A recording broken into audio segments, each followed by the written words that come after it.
Hello, everybody. This is your host, Steve E. Asher, and you are listening to The House of Asher. I wanted to touch on a little place.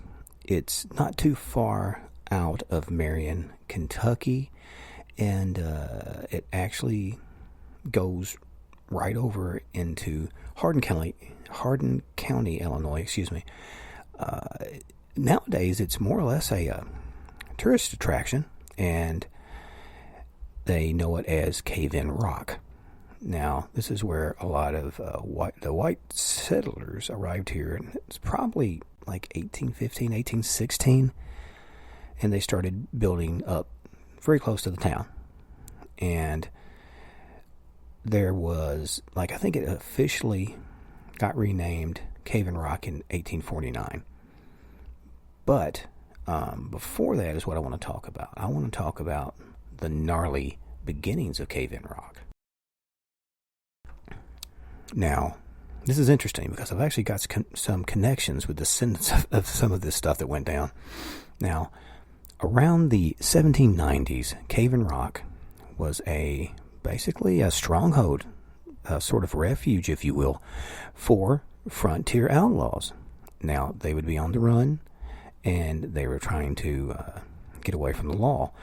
Now, this included, believe it or not, river pirates. That's right. We actually had pirates in western Kentucky going over into southern Illinois and some other little holes in the wall, literally, because these guys would duck in here, and especially highwaymen like Samuel Mason, James Ford, there was an Elijah Potts, serial killers, bandits like the Harpe Brothers. There were counterfeiters, and just I think they were called the Sturtevant Gang, I believe is what they were, and they were a post-American Civil War. There was a Civil War bandit named Logan Belt. And in fact, there was actually a Belt's Last Stop, which I knew recently they had closed, Great Hamburgers. But I know they were, I'm sure, tied in with some of this. But other than, the cave itself, produced fluoride, and that went into all kinds of different, metalwork and things like that. A lot of these guys, especially Mason, would do all this kind of stuff. They would be counterfeiting, robbing, horse thievery. It was just crazy. It was just literally off the hook, off the chain, as the kids no longer say. But anyway, Samuel Mason, I knew he had moved from Diamond Island and Red Banks to that particular cave. And he really did turn it into a home for river pirates. And he would sell people gear, and they would, pay good money for it and this and that. Well, no, not much further than them being down the river heading back to whatever their destination is.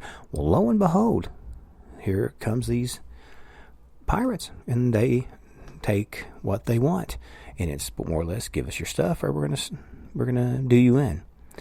And this worked really well for them, because then they just carried their stuff right back to Mason's outfitters, and he could sell the same items 4, 5, 6, 7 times and made a very healthy profit. So, yeah, that's one way to get ahead. But, of course, like I said, he rubbed shoulders with like the Harpe Brothers and all this kind of stuff. And this is around like 1799. And these guys were bad boys.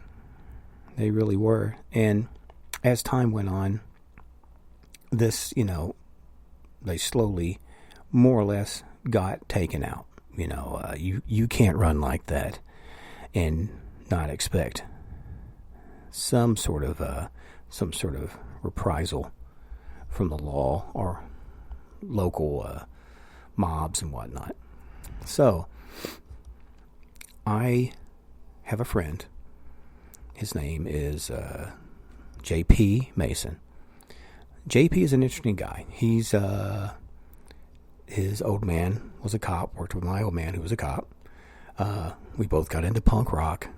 We both were kind of anti-authoritative, even though, I'd worked in corrections and some deputy work, I still always tended to ask why, and I've never did real well with authority. Still don't.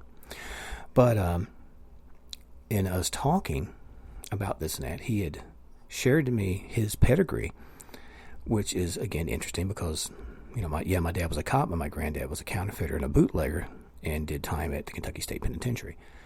So we have this kind of weird, nefarious bloodline, which I'm not for sure if our bloodlines overlapped. Wouldn't surprise me. But I'm for sure that some of our elders probably did some business together and probably had a real fun time doing it.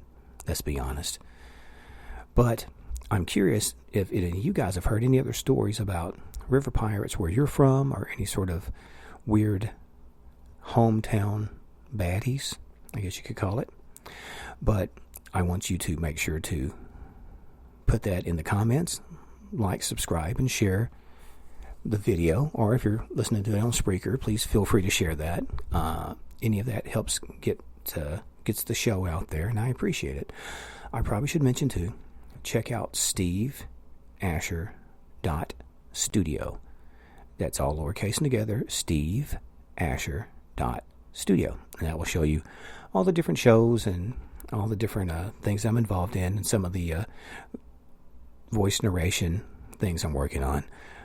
But also the new book that's out right now, shameless plug, about reincarnation and near-death experiences.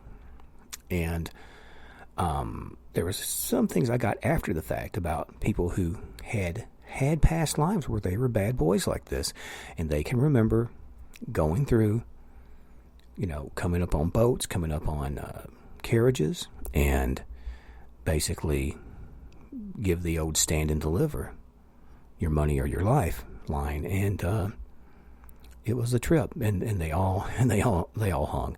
Every single one of them. Nobody retired happy as a pirate. You end up dancing on the end of a string or end of a rope. That's just how it is. And that's the nature of that type of stuff. Crime doesn't pay. Crime rents. But at the end of the day, you're still going to pay dearly. But I hope you enjoyed this quick little episode. And if you guys ever want me to do any sort of voice work for you, if you ever want me to do a book signing, if you ever want me to do an appearance on a podcast, I'm your boy. Just hit me back. You know how to get a hold of me. That's Stevie, Stevie, Asher, @gmail.com. So hit me back. But I do hope you know that I really appreciate you guys. I love you so much. I could not do this without you, and that's not lip service. I'm being dead serious. You guys keep me motivated, and even through dark times, you guys are always there, and I really appreciate it. And I'm getting choked up. But again, love you guys. I want you to get out there and have some fun. Enjoy your day. Get out there, make some friends. Maybe walk around, make pirate noises. Maybe wear an eye patch. I don't know. Who am I to judge your life choices? But as the sun sets behind the pines and the shadows grow long, make sure to look in your back room. Look down the hallway. If you're on the river, maybe give a little glance out that way. Maybe you'll see a ghost ship. Maybe it's some of the forefathers of some of the people I mentioned. If so, I would batten down the hatches and I'd stay inside. You don't want that smoke, kids. But it's okay to be afraid because there's learning in fear. But above all things, my friends, I want to make sure that you have the most wonderful holiday season. But please, never forget to please stay scared.